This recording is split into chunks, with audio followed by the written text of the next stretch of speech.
Okay guys, I'm back. Keep going with my document.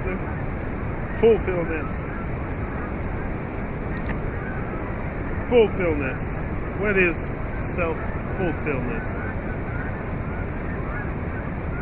Nowadays people are pushed and sculpted by society to think that their life is to have a good job and working mostly part of it to make the world turn and to keep the economy running, or to have a house because everyone needs a place to live, or to buy all kinds of other materialistic things just to have something to call your own.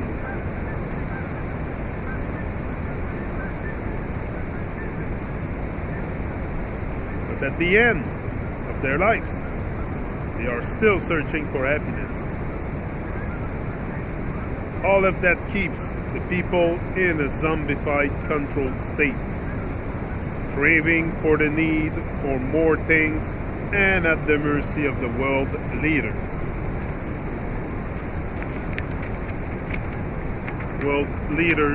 Leaders scheme.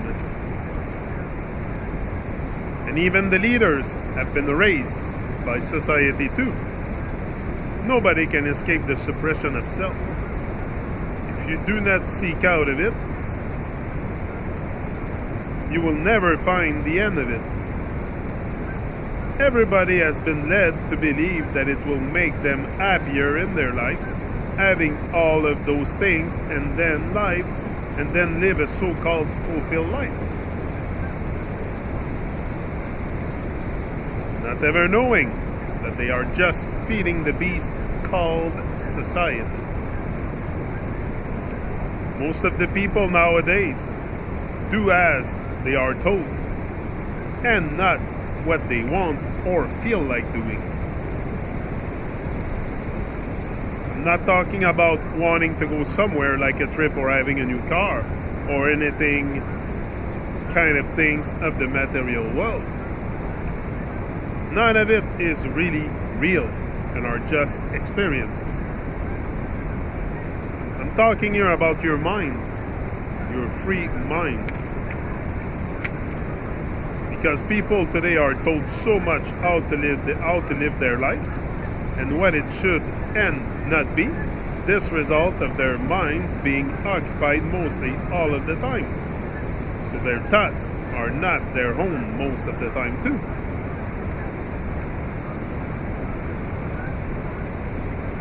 They have been subconsciously driven by programs put in by society. What you want is not what your neighbors want or what your friends want. Each and every one of us has a life and needs that are different from everyone else. But society wants you and everyone to have what the others have. To have the same kind of life. And easy to control collective life, a slave's life. Everyone has to find their own path. Everyone has to find their own path. Knowledge can only show you the way. You got to walk and experience the road and do the trip. It can only help and guide you, not do it for you. This is where most of humanity quits. They think someone will come and do it for them. But only them can walk in their shoes. Each and every one of us have different journeys and paths ahead of us. Sometimes it crosses roads with someone else. Sometimes they are side by side, parallel to each other.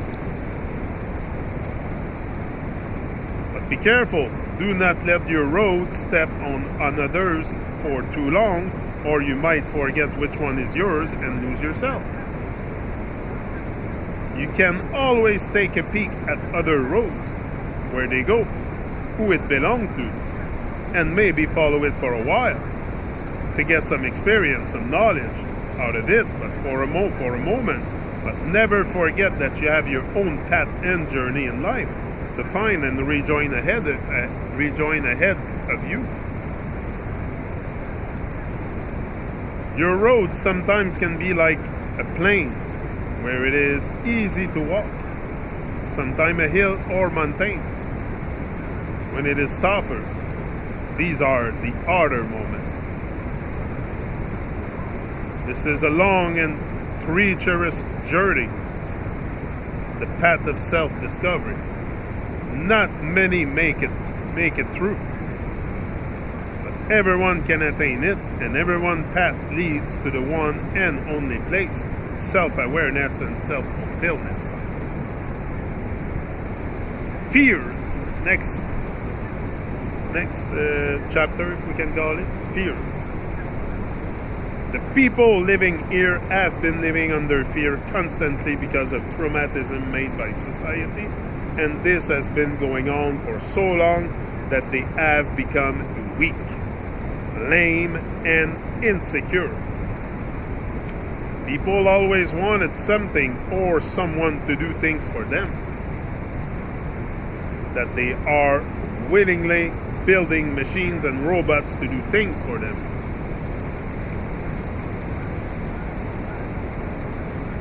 It is not their fault yet again.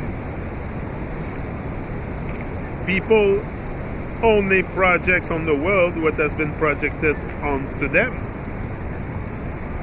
If you have been controlled all your life psychologically, you will want to control too subconsciously because of the programming put in everyone. The people have the power to do whatever they want to, but they choose to let someone do it for them. They will only do something for the sensation that pleasure procure or for money. One of the reasons of man's entrapment. People always wanted to have the easy way out and things done for them. From slave to robots, they have always been used for the same reasons. Doing the work that someone else does not want to do. Man is so afraid of being hurt, being tired of losing time, losing things, losing even if it is nothing, and of not being part of something. If this madness continues, there will be nothing left to lose anymore. Maybe this is the turning point when man will wake up. Where man will wake up. But it will surely be a little too late. People are always afraid of something.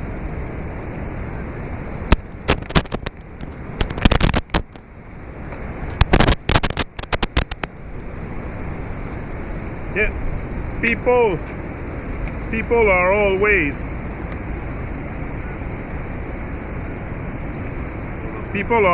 afraid of something. Fear is a mental block, a program put in your mind by your parents, your friends, and all part of society.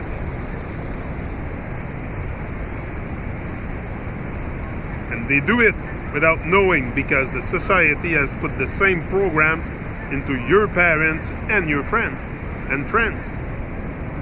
Any kind of fear is purely irrelevant.